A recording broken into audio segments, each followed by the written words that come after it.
संसार में सबसे बड़ा बल कौन है, और सबसे बड़ा जल कौन है, और सबसे बड़ा प्रकाश कौन है, और सबसे बड़ा प्रिय पदार्थ कौन है? तो चाणक्य ने इसका बहुत अच्छा उत्तर दिया है। नास्ति मेघ समम तोयम, नास्ति चा आत्म समम बलम, नास्ति चक्षु समम तेजो, नास्ति चा अन्न समम प्रियम। मेघ के जल के समान कोई जल नहीं। कितने नलकूप चला दो, कितने ट्यूबवेल चला दो, कितने हैंडपंप चला दो, कितनी नहरें निकाल दो, लेकिन पूरी धरती कभी जल से तृप्त नहीं होती। लेकिन बादलों से जब वर्षा होती है, पूरे विश्व की धरती तृप्त हो जाती है, और इतना तृप्त हो जाती है कि धरती से उल्टा पानी बाहर निकलने लगता है। तो मेघ के जल के समान कोई जल नहीं, और आत्म बल के समान कोई बल नहीं। आपके पास में धन बल है, जन बल है, शरीर बल है,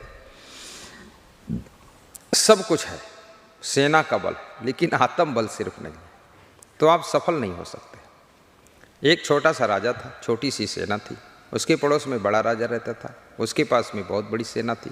बड़े राजा ने एक छोटे राजा के पास में सूचना भेजी कि अपना राज्य मेरे राज्य में शामिल करो, अन्यथा युद्ध करो। छोटा राजा डर गया, उसने कहा युद्ध करेंगे तो मेरे छोटे सैनिक, थोड़े सैनिक, छोटा राज्य, ये सब मर जाएंगे, इसलिए शामिल ही कर देते हैं। तो उसके सेनापति ने कहा कि बिना हार के हार मान लेना ये वीरों का काम नहीं, बुद्धिमानों का काम नहीं, आप युद्ध कीजिए। अपने सेनापति के कहने से युद्ध की तैयारियां शुरू हो गई, बिगुल बज गया, सैनिक रेडी हो गए, सब अस्त्र शस्त्र से सुसज्जित हो गए, लड़ने के लिए बॉर्डर पर पहुँचे। वहाँ पर एक मंदिर था, तो उस मंदिर में एक साधु रहता था, पूजा पाठ करता था। इसलिए कभी कभी साधु भी हमारे आत्मबल को बढ़ाता है। साधु की संगत करने से फायदा होता है, उसके शब्द काम कर जाते हैं। तो साधु ने कहा युद्ध करने के पहले मंदिर के देवता का आशीर्वाद भी ले लो। तो सैनिकों ने और सेनापति ने और राजा ने कहा हम क्या आशीर्वाद लें, हम लोग उतना पवित्र भी नहीं है, इसलिए मेरे लिए आप ही आशीर्वाद ले लो।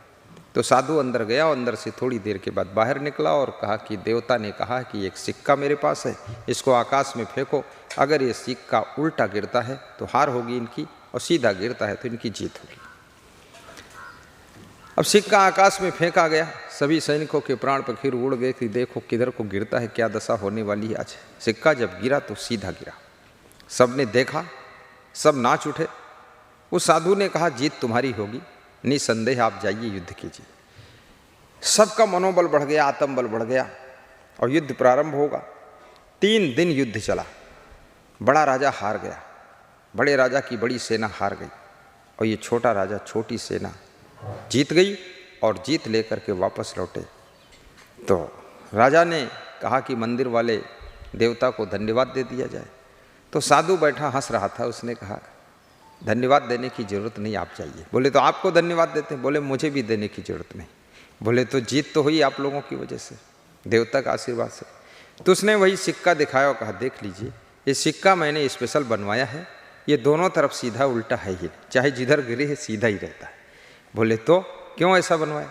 बोले ताकि आपका आत्मबल बढ़ जाए, क्योंकि मनुष्य की जीत सैन्य बल से नहीं, शरीर बल से नहीं, बुद्ध और ना तो धन बल जन बल से होती है। मनुष्य की जीत आत्म बल से, मनोबल से होती है। इसलिए मैंने इस सिक्का को स्पेशल सीधा बनवाया हूँ दोनों तरफ, ताकि ये जब गिरे तो सीधा गिरे और देखने वालों का मनोबल बढ़े और उनकी जिंदगी की फील्ड में जीत हो सके। तो आत्म बल से बड़ा कोई बल नहीं, ऐसा चाणक्य कहते हैं। फिर चाणक्य बहुत अच्छी बात बताते हैं, कहते हैं कि आँख के समान कोई प्रकाश नहीं। आपके पास यदि आँख नहीं है, लाखों सूरज उदय हो जाए आपको कुछ नहीं दिखाई देगा। लेकिन यदि आँख आपके पास ठीक है तो एक दीपक जला दो, तो जहाँ तक उजाला होगा वहाँ तक सब रखा हुआ सामान दिखाई देगा। इसलिए चाणक्य कहते हैं आँख के समान कोई प्रकाश नहीं है। और चाणक्य ने फिर बताया कि नास्ति अन्न समम प्रियम, और अन्न से प्रिय कोई पदार्थ नहीं है। आपके पास में गाड़ी खड़ी हो, हेलीकॉप्टर खड़ा हो, गद्दे रजाई खूब मच्छरदानी अच्छी अच्छी हो, लेकिन यदि आपके पास में जब भूख लगती है भोजन ना हो, रोटी दाल चावल सब्जी ना हो, मीठा नमकीन ना हो, दूध आदि खाने पीने फल फ्रूट ना हो, तो आप गाड़ी तो नहीं खा सकते, रजाई नहीं खा सकते, गद्दा नहीं खा सकते हैं, ना तो एयर कंडीशन का एसी खा सकते हैं। आप जब खाएंगे तो भोज्य पदार्थ ही खाएंगे। इसलिए अन्न से प्रिय कोई पदार्थ नहीं। आज मैंने सुना कि मुकेश अंबानी की जो भार्या हैं, पत्नी हैं नीता अंबानी, वह लौकी की सब्जी रोज़ खाती है। जहाँ तक प्रयास करती लौकी की सब्जी मिल जाए। तो उनसे किसी ने पूछा आप लौकी की सब्जी रोज़ क्यों खाती?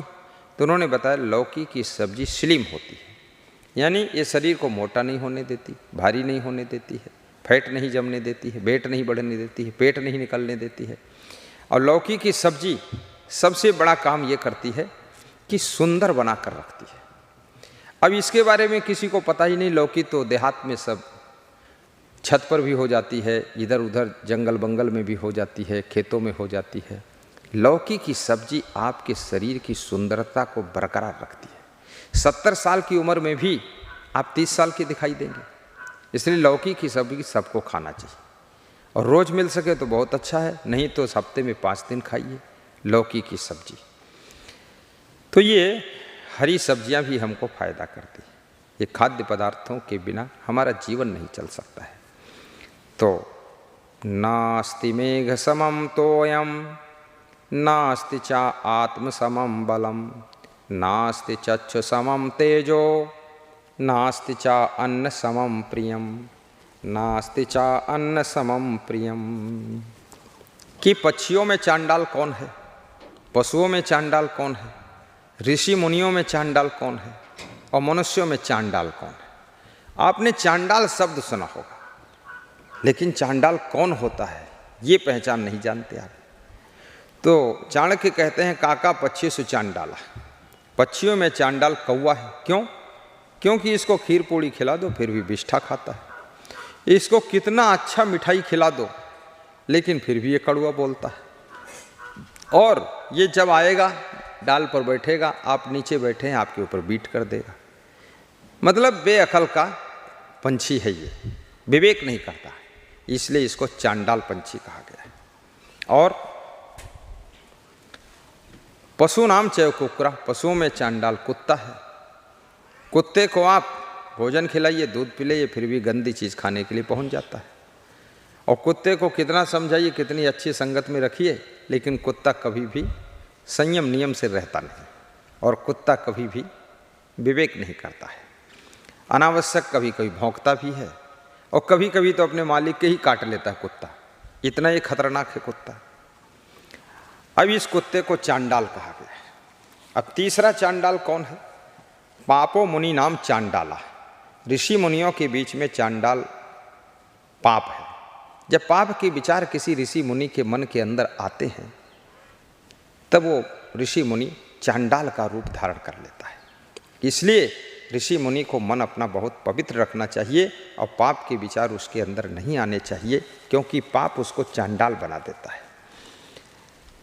चौथा पूछा गया मनुष्यों में चांडाल कौन है? सर्वे साम चैव निंदका, मनुष्यों में वह चांडाल है जो सबकी निंदा करता घूमता रहता, प्रपंच करता घूमता रहता, दूसरों की बुराई करता रहता है, किसी का गुणगान करता ही नहीं, किसी का अच्छाई उसको दिखाई ही नहीं देती है, हमेशा वो दूसरों की बुराई देखता रहता है। तो उसको भी चांडाल कहा गया है कि ये चांडाल व्यक्ति है। मनुष्यों में चांडाल निंदक है, इसलिए निंदा नहीं करना चाहिए किसी की, क्योंकि किसकी निंदा करोगे? लोगों की बुराई लोगों के पास में है। अपन निंदा करके अपना अमूल्य समय बर्बाद होता है, अपनी वाणी भी प्रदूषित होती है, और जिसकी निंदा आप कर रहे हैं वो सुनता है तो अपना दुश्मन भी बन जाता है। तो बवाल में पड़ने की ज़रूरत भी नहीं है। हाँ, इतना समझ लेना चाहिए कौन गलत आदमी कौन सही आदमी है, उसको समझ करके अपने विचार पूर्वक काम करना चाहिए। का कहा पक्षी सुचांड